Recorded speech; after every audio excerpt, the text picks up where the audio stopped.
Ils sont venus, lourdement armés. Ils sont repartis dans un silence épais. Mais ce silence, est-ce vraiment une victoire? Ou bien masque-t-il plus de bouleversements que n'importe quel communiqué triomphant? La question résonne, insistante, dans les esprits de tous ceux qui suivent l'évolution du Sahel, car parfois, ce qui n'est pas dit en dit bien plus long que les plus bruyants des discours officiels. Le 26 décembre 2025, la garnison de Sandara, à l'ouest du Mali, subit une attaque coordonnée d'une intensité inédite depuis plusieurs années. Les groupes armés impliqués, connus pour leur mobilité et leur détermination, paraissait-on vouloir frapper fort, occuper la base et projeter leur puissance à l'image des grandes offensives qui ont marqué l'histoire de la région. Pourtant, à peine l'assaut lancé, tout s'effondre. En quelques heures, les assaillants battent en retraite, abandonnant corps, armes et véhicules sur le terrain, rappelant la débâcle d'autres groupes armés dans des contextes similaires, comme on l'avait vu lors de la contre-offensive de Tombouctou en 2013. Aucun territoire conquis, pas même une revendication tapageuse pour marquer le coup. Seulement un vide. Aucun message, aucun montage vidéo, juste un silence inhabituel, là où d'ordinaire, les réseaux bruissent peu de victoires montées en épingle. Cette absence de communication contraste fortement avec les pratiques observées lors d'attaques précédentes où chaque opération, même partiellement réussie, faisait l'objet d'une mise en scène médiatique, à l'image des groupes armés syriens ou de certaines factions irakiennes qui soignaient autant leur image que leur tactique. Ce n'est pas l'échec militaire qui importe le plus ici. C'est ce que ce non-événement révèle sur l'évolution du conflit. Pourquoi soudainement les groupes armés, si prompts à communiquer, disparaissent-ils des radars? Pourquoi le récit du chaos, si souvent alimenté, ne prend-il plus? Cette situation inédite oblige à s'interroger sur les transformations profondes qui agissent dans la région. Désormais, la guerre au Sahel se joue aussi sur les récits, les images, la perception collective. Les affrontements physiques ne sont plus que la moitié de la bataille. L'autre moitié se livre sur le terrain de l'opinion publique, où chaque événement, chaque silence, chaque image façonne la perception des populations locales et de la communauté internationale. Lorsque, après une attaque, il ne reste derrière elle qu'un silence, c'est peut-être le signe qu'un nouvel ordre commence à s'imposer. Plus local, plus autonome, moins dépendant des regards extérieurs. Ignorer ce déplacement, c'est croire à tort que tout dépend encore des seules victoires militaires ou de l'assistance étrangère. Mais ce silence pourrait bien annoncer l'émergence d'une sécurité sahélienne qui s'arrache à la dépendance, un peu comme le Rwanda avait, à la fin des années 90, misé sur ses propres capacités pour reconstruire une sécurité intérieure après le retrait progressif des forces de l'ONU. Peut-être assistons-nous à la fin d'une époque où chaque attaque redessinait la carte des influences extérieures et où chaque défaite locale entraînait une cascade de réactions internationales. Ce basculement n'est pas anodin. Il soulève la question: qui désormais impose vraiment ces règles au Sahel? Qui dans l'ombre tient les rênes du pouvoir sécuritaire et du récit collectif? Pendant de longues années, les groupes armés régnaient sur le Sahel, dictant leurs lois dans l'ombre, comme l'ont fait d'autres acteurs non étatiques ailleurs, des FARC en Colombie aux talibans afghans avant 2001. Mais aujourd'hui, les règles du jeu sont en train de changer, souvent sans que le monde ne s'en rende vraiment compte, pris dans la routine de l'analyse basée sur les anciens schémas.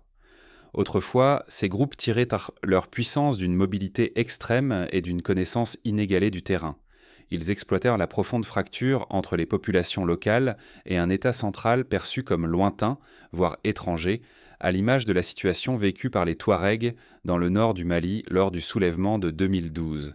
Insaisissables, ils frappaient en vite, se disperser vont aussitôt, laissant des forces de sécurité débordées courir après des fantômes, comme ce fut le cas lors des attaques éclairs contre les garnisons isolées de la région de Mopti.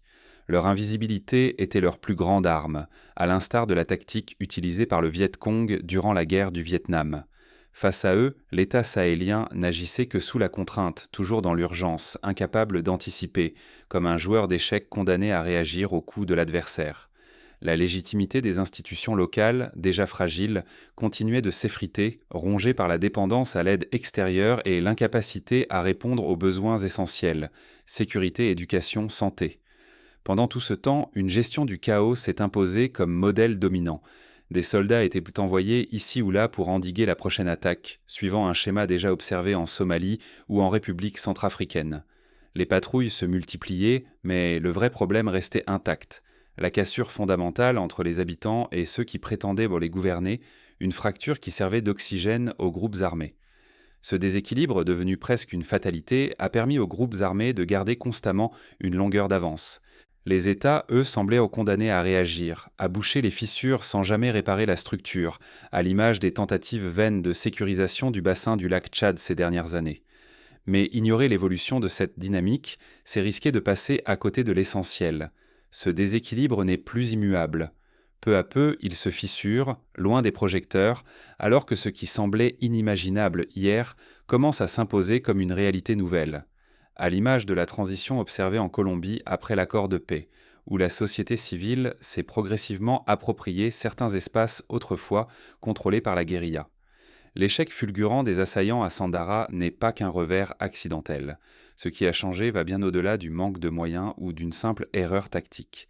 C'est la nature même du conflit qui bascule, bousculant les attentes et les rapports de force dans toute la région, comme cela s'est produit lors de la fin de la guerre civile au Sierra Leone. Derrière cette défaite, un nouveau modèle sahélien prend forme, reposant sur l'autonomie et l'ancrage local. Mais quels en sont les leviers et à quoi ressemble vraiment ce basculement stratégique ? Pour comprendre, il faut se pencher sur les innovations concrètes qui émergent sur le terrain et qui échappent encore à de nombreux analystes. Ce n'est pas seulement une question d'armes, c'est une révolution profonde dans la manière d'envisager la sécurité. Ce qui s'est passé à Sandara ne se limite pas à un échec militaire. C'est le signe tangible d'une mutation radicale du modèle sécuritaire sahélien qui bouleverse l'ensemble des règles du jeu, pour les groupes armés comme pour les puissances extérieures, à l'instar de ce que l'on a observé lors de la résilience kurde en Syrie face à Daesh. Durant des années, la défense s'est construite sur la réaction. Attendre l'attaque, riposter ensuite comme dans un cercle vicieux sans fin. À présent, le Mali et le Burkina Faso imposent un contrôle territorial en strates, armé d'une intelligence locale et d'une capacité nouvelle à tenir l'ennemi à distance à la manière des réseaux de défense civile au Sri Lanka dans les années 2000. Les garnisons ne sont plus de simples cibles passives. Elles anticipent, surveillent, frappent au loin et dictent le rythme du conflit, reprenant la main sur l'agenda sécuritaire. Ce basculement ne relève pas que de la tactique. Il repose sur l'intégration directe des populations dans la stratégie de défense. Le temps où les civils étaient des témoins impuissants ou de simples supplétifs est révolu, comme cela a été le cas lors de la mobilisation populaire en Éthiopie contre les incursions étrangères. Aujourd'hui, ils alertent, coordonnent, maillent le terrain. Leur rôle n'est plus accessoire, il devient structurant. Le renseignement local est la première ligne, effaçant la frontière entre armée et communauté, à l'image des comités de vigilance déployés dans certaines régions du Burkina Faso. Pour les groupes armés, cette évolution est un choc. Leur force résidait dans la surprise, la mobilité, la manipulation du récit de la violence. Mais si chaque mouvement est observé, signalé et amplifié, l'effet de surprise s'évapore. L'attaque ne crée plus l'événement. Elle révèle l'isolement. À Sandara, la tentative de coup d'éclat s'est retournée contre ses auteurs. Riposte fulgurante, repli précipité, rien à filmer ni à revendiquer. Même l'aura de puissance s'effondre, comme lorsque certains groupes d'Amérique latine ont perdu leur influence faute de relais au sein des communautés rurales. Ce renversement va plus loin. Contrôler le terrain, c'est aussi contrôler le récit. Dans cette guerre nouvelle, tenir la position, refuser l'escalade, c'est priver l'adversaire de la symbolique recherchée, comme l'ont fait les résistants libanais face aux opérations israéliennes dans les années 90. Le rapport de force se déplace du spectaculaire vers l'endurance, de la violence vers la discipline. Les gouvernements sahéliens, longtemps perçus comme dépendants, montrent qu'ils peuvent façonner leur propre sécurité, sans attendre l'aval de partenaires extérieurs, à l'instar du Botswana qui a longtemps géré ses enjeux sécuritaires avec une grande autonomie. Mais cette transformation reste fragile. Si elle essaie le mal interpréter, les groupes armés chercheront à s'adapter, à évoluer à leur tour, comme cela a été observé avec la mutation des tactiques de Boko Haram après 2015. Surtout, les acteurs étrangers, qui misaient pas sur la fragilité locale, risquent de voir leur levier s'effriter. Influence, contrôle, légitimation d'une présence militaire ou politique. Ce qui se joue désormais ne menace plus seulement l'ordre intérieur, la dynamique redistribue les cartes du pouvoir régional et international, rappelant la vague de changements observés en Afrique australe avec la fin de l'apartheid. Mais cette nouvelle donne ne garantit rien. Tout dépendra de la capacité des États à maintenir et approfondir cette dynamique. La suite révélera si ce modèle émergent résiste aux contre-offensives et aux pressions extérieures, comme l'ont expérimenté d'autres pays africains après leur indépendance. Et si la menace la plus redoutée n'était plus le chaos, mais l'effondrement volontaire de la dépendance, cette question s'impose avec une acuité nouvelle au Sahel, où la stabilisation locale bouleverse soudain toutes les règles héritées. Ce qui se joue à Sandara dépasse la simple victoire tactique. C'est l'amorce d'une rupture dans la gestion même des crises en Afrique de l'Ouest, un peu comme la révolution des villages stratégiques en Malaisie qui avait bouleversé la donne contre la guérilla communiste. Jusqu'à présent, la quasi-totalité des analyses affirmaient que, sans un appui extérieur massif, les États sahéliens étaient condamnés à l'échec. Or, l'ironie est là, la réussite inattendue de cette autonomie force désormais à repenser, en profondeur, la présence étrangère. Comment justifier demain des interventions militaires ou des aides conditionnées si les acteurs locaux prouvent qu'ils peuvent tenir seuls? Cette question dépasse le Sahel.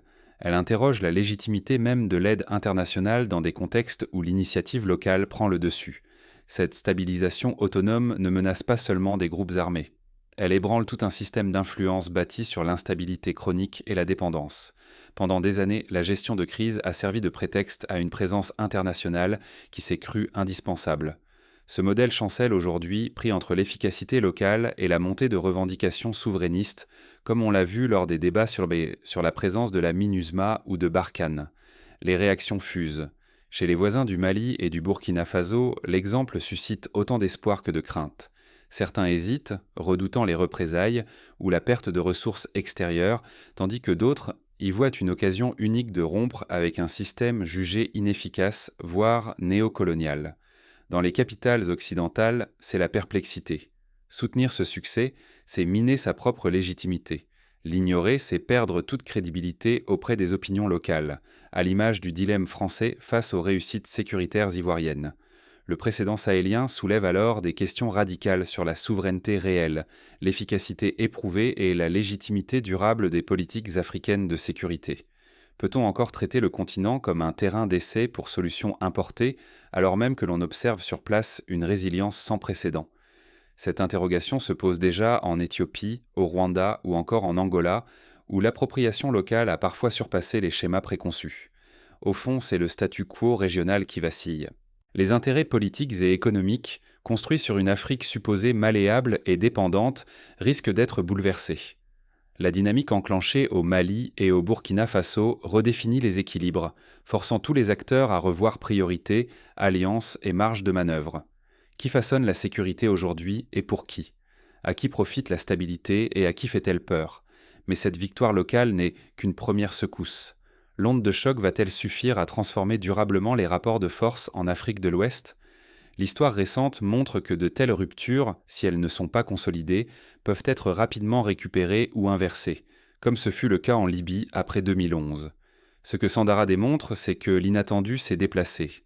Désormais, ce sont les communautés et les autorités locales qui surprennent, alors qu'autrefois, seuls les groupes armés dictaient un peu le rythme. Ce renversement brouille la frontière entre sécurité imposée de l'extérieur et sécurité appropriée par les acteurs du terrain, une mutation qui rebat toutes les cartes, comme lors des vagues de décentralisation en Ouganda ou au Ghana. Mais cette appropriation n'est pas sans risque. À Sandara, la capacité locale à organiser la défense bouleverse l'équilibre des forces, tout en exposant la communauté à de nouveaux périls. Isolement, tentation de recentraliser le pouvoir, ou encore surenchère sécuritaire à la moindre alerte.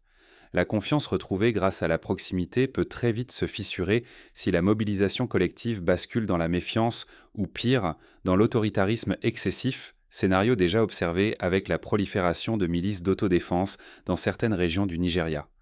Le véritable défi, désormais, n'est plus seulement de survivre à la crise, mais de survivre à sa propre réussite.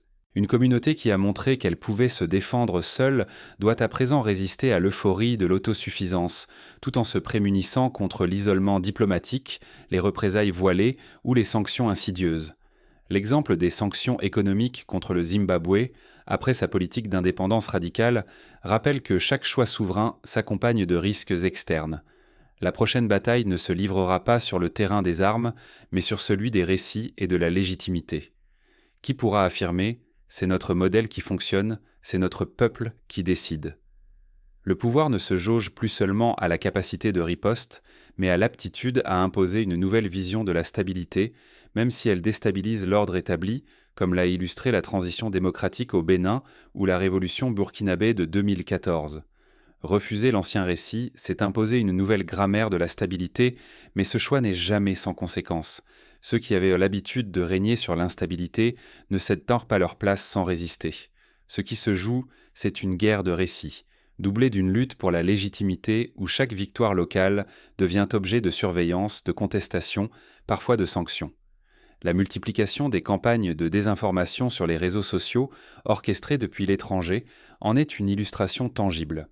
Oublier la leçon de Sandara, ce serait risquer de voir la région replongée dans la gestion d'urgence ou d'être pénalisée ouvertement ou discrètement pour avoir défié les attentes du système international. Là réside l'enjeu central. La souveraineté acquise sur le terrain doit encore faire ses preuves face aux pressions politiques, économiques et informationnelles. Les exemples de la Côte d'Ivoire après 2010 ou du Soudan après la partition montrent que la route vers la stabilité souveraine est semée d'embûches. Sandara n'est donc pas un aboutissement, mais bien le début d'un affrontement autour de la définition même de la stabilité. Chaque avancée locale devient un défi à l'ordre régional ancien, et la riposte ne sera plus simplement militaire, mais aussi économique, diplomatique et narrative. L'émergence de médias locaux indépendants, la multiplication d'initiatives citoyennes ou la redéfinition des priorités budgétaires sont autant de leviers nouveaux dans cette bataille silencieuse.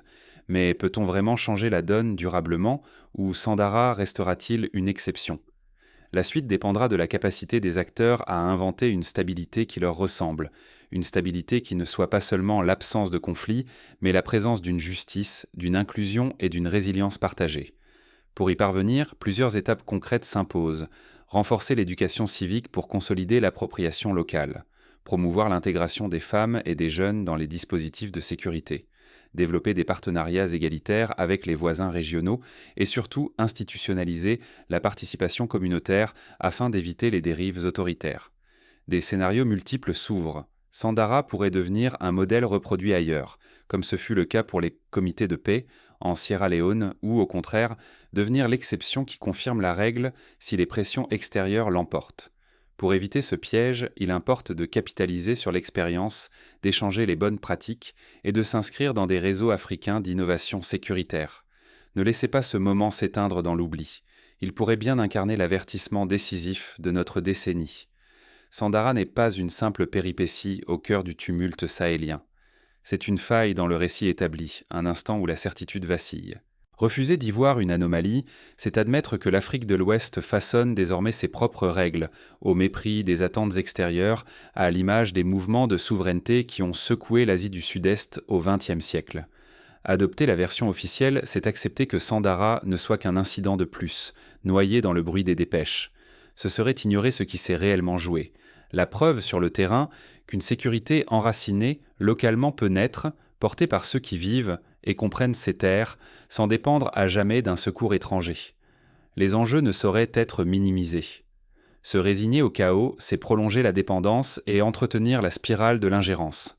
À chaque récit qui minimise Sandara, c'est la possibilité d'une Afrique souveraine qui s'efface, avec la capacité de ses citoyens à reprendre la plume de leur propre avenir. L'histoire de Sandara reste ouverte. Dans les prochains mois, on tentera peut-être de l'édulcorer, de la réécrire, d'en atténuer la portée pour préserver de vieux équilibres. Il est donc essentiel de ne pas détourner les yeux, et de poursuivre l'analyse là où la vérité dérange, en écoutant les voix locales, en valorisant les témoignages directs, et en exigeant la transparence sur ce qui se joue réellement sur le terrain. À vous qui écoutez, la responsabilité, c'est bien réel. Refuser la résignation, interroger la source du récit et admettre que la souveraineté n'est plus une abstraction, mais une construction quotidienne, parfois silencieuse, parfois marquée par l'échec, mais toujours nourrie par une action collective. La vigilance, la solidarité et l'innovation restent les outils les plus puissants pour que ce basculement ne soit pas un simple feu de paille. La question n'est plus de savoir si l'Afrique de l'Ouest peut bâtir sa stabilité sans tutelle étrangère, mais qui osera accompagner, ou du moins ne pas freiner, cette dynamique. N'oubliez pas Sandara, car c'est dans ces moments de bascule que se dessinent de nouveaux équilibres et que se joue la sécurité d'une génération entière.